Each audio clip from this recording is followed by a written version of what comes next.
Okay, so today I set out on a mission to see if I could actually get all of my Squishmallows to fit on my Squishmallows shelf. Let's see how it went. Hey friends, it's Michelle. Welcome back to the channel. As you know, I primarily do American Girl videos, but I'm an all-around toy collector. American Girl is the primary subject of my channel, but today, my friends, I need a silly video. If you haven't noticed, the outside world is insane and I need some silliness.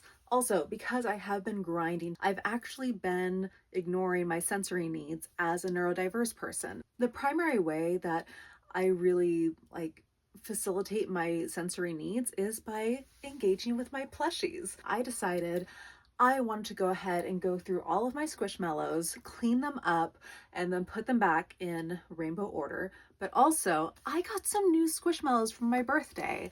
I need to, give them a little space, put them up in their new little home, and introduce them to the collection. Everyone say hi to Hobbleton and acknowledge how brave he is for coming out in the middle of this mess. Ever since we moved, every time that we start moving furniture or anything around, he gets so stressed out because he thinks we're moving again. So I was very proud of him for checking out the scene. Hobbleton is very much intertwined with the story of how my husband and I started collecting Squishmallows. So I thought this would be the perfect time to tell you that story. So firstly, my husband and I are both AuDHD. When we met, it was like he was the first person who really made sense to me and vice versa. So it does happen, people. But anyway, that being said, both of us have always had that very strong connection to animals. And in early 2024, our cat, whom I had had since he was 4 weeks old, passed away at 17. And neither one of us wanted to be home anymore. Like, our best friend was gone, and we didn't want to be home. We didn't know how to cope. And so we just stayed away from the house as much as possible. We were already planning to do a cross country move, which we have since completed. And we thought, okay, well, once we're settled in the new house, we'll adopt a kitten and, we'll move on from there. But we were very much focusing on just processing what we were feeling as, as humans, but also as autistic people, because our cat was a constant in our lives. So having that constant all of a sudden ripped away shifted everything in our lives, and we didn't know how to cope with that.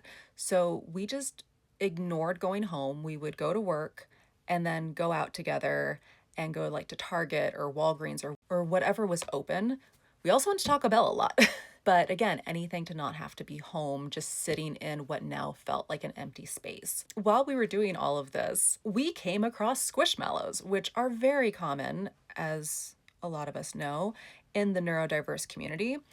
And for both my husband and I, finding these silly little plush friends brought us a lot of joy. My husband already collected plushies long before we ever met. That kind of endeared him to me when we first met, that it was, this really cool, sophisticated guy who also had a plushie collection in his studio apartment.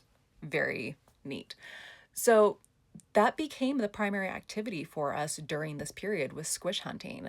And luckily, at the time, we had the disposable income to do that and to support that need at the time. I know that collecting is not actually a need, but it is a common way for people to create an artificial sense of stability or chase dopamine when dopamine is otherwise lacking.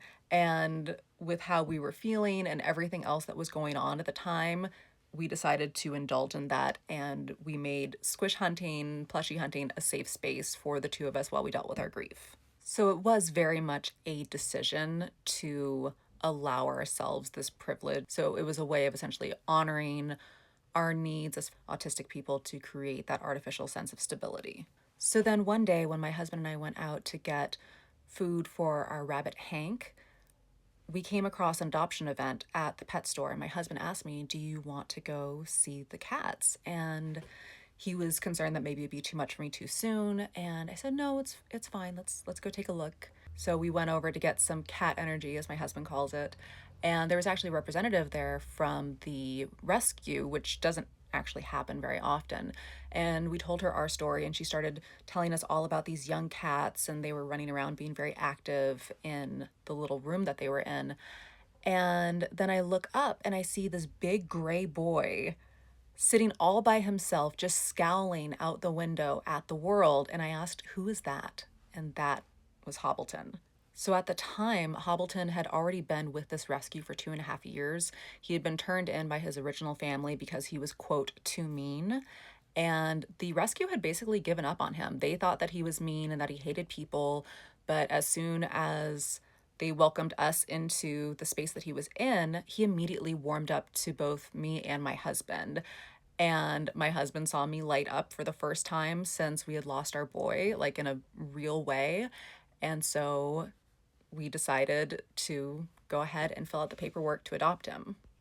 Because they considered him such a lost cause, they had him in our home within like 24 hours. This rescue was so excited to get Hobbleton off their hands. And they were advising us about all of these things that we could and couldn't do with him. And basically, all of it was untrue. Like, in our opinion, no one ever met Hobbleton. Like, my husband and I recognized ourselves so much in Hobbleton. Like, he communicates very directly, but he's also very sensitive. He is the sweetest cat in the whole world. Like, he sleeps under the covers with us at night with me holding him like a teddy bear. Like, I have a death grip on this boy at night. And that is his preferred way to sleep. He's super, super sensitive. He's sensitive to stimuli, but he's also very sensitive to how my husband and I are doing. We both feel like he was so incredibly misunderstood and overstimulated by the people and other animals that he was around, because we do know that he was in a home with like a high density of other animals, that he acted out because no one was listening. He acted out because no one understood him. And as autistic people, we related to that so much, that desire to communicate and be heard and be understood and be loved. So we have just like slathered him in love and cuddles and just reassure him all the time that he's safe, because he does have trauma responses like to certain movements and whatnot, which just breaks both of our hearts. But he knows that he's a safe boy, and that was the end of our perpetual squish hunting. Once we got Hobbleton, we wanted to be home again. And we're so happy that we found him and that he found us. Now, every once in a while, like for a birthday or a holiday, we'll get a new Squishmallow. Our Squishmallow collection is basically like a chapter in our lives that, you know, we still honor by having it on display and continuing to enjoy them. And but yeah, it's a very specific moment in time when that collection happened. So that is the story of our boys and our Squishmallows. This girl started it all. It's all her fault. I think it's time for a trust fall.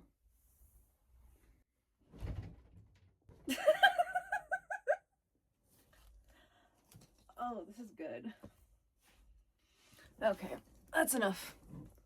All right, so these are all of my squish, and the only ones that are missing from here are my micromallows. My micromallows are in with my dollhouse things.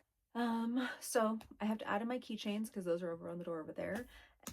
Let's do it. Let us travel through the river of squish.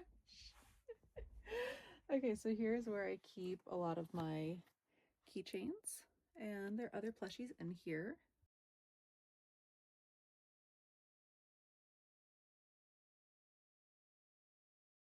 These two my husband gave me for Valentine's Day this year, and they're on one of those little back cards together. And I'm doing a rainbow order for the display, so I just want to leave them here in peace. I think they're very happy where they are.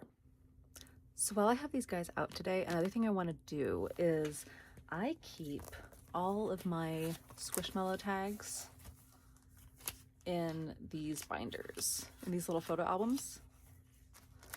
So each one has the squish tag and then a little note of like who I got it with or who got it for me, what the occasion was, etc.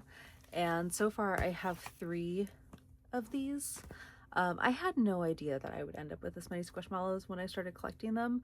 Had I known that, I probably just would have gotten a bigger binder and then like the little trading card slots to put them in like I have for my Lila's Pet Shops. But anyway, that's what it is. And I'm behind now on actually cataloging all of their tags. So as I go through and count them, I'm also going to take off their tags and put them aside because I do still remember the order that I got them in. So that's good. I might not know the exact date, but I'll be able to put their tags away and catalog those. So yeah, that's something else that I'm going to do while taking care of my squish friends today. So yeah. I love this.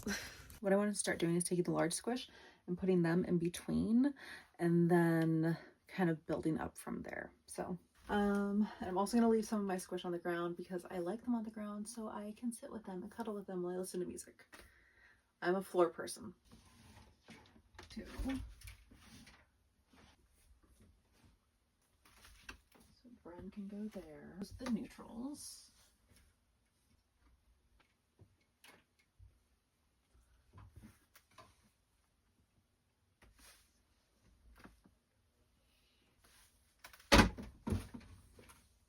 I have always loved taking time to just organize my collections.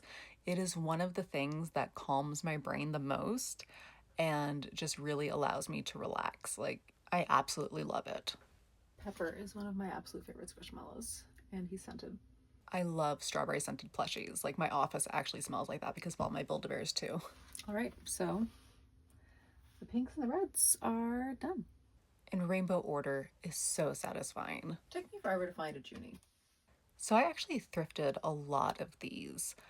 I got into Squishmallows much later on, so thankfully by the time I was hitting the thrift stores, they were a really good deal. Okay, we're making progress.